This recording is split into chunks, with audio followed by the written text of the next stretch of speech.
Hello everyone, thanks for joining me.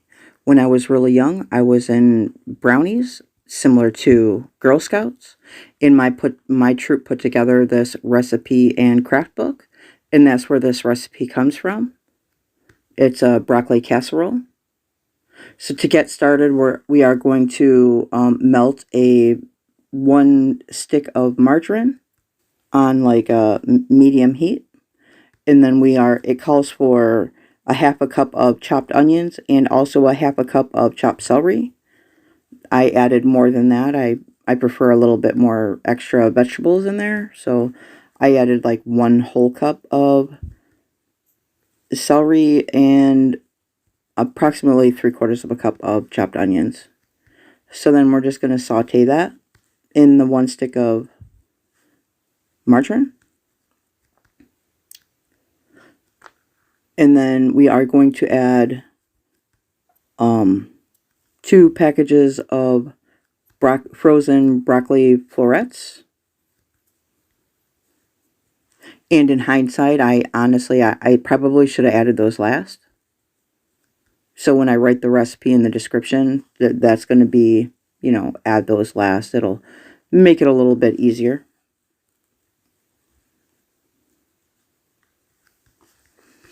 And then here I am, I'm just trying to break up the pieces, because they're all frozen and kind of stuck together. And then you are going to add 2 cups of instant white rice and 8 ounces of cheese whiz. This is actually a 15-ounce jar, so I only added like half of it. And then 1 can of cream of mushroom soup. And then just kind of mix it all together. And yeah, see, this is why I should have added the broccoli last, because it would be so much easier to mix if I would have held off putting the broccoli in and mixed everything else first and then added the broccoli and then mixed it all together. I wasn't thinking. I made this for mine and Mom's Easter dinner. Don't forget to like and subscribe. It really helps me out. You see how it's just kind of coming together there? You're just kind of moving it around. I'm not trying to break up any of the actual full big pieces of broccoli, but just separate them from being frozen. And then you're going to grab yourself, after that's all mixed together and warmed up some, you're going to take that and put that right into a baking dish. The original recipe calls for like a 10 by 13 baking dish, but this one works well, as well.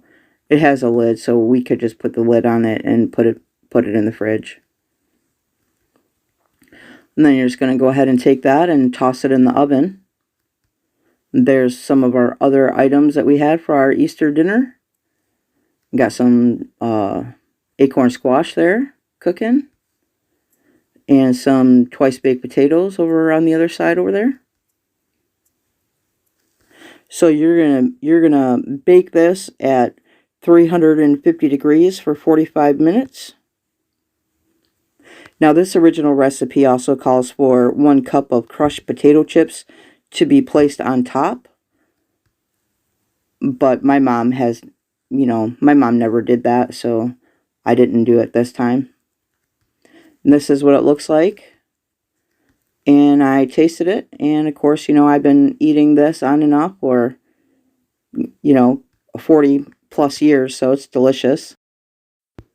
Like and subscribe.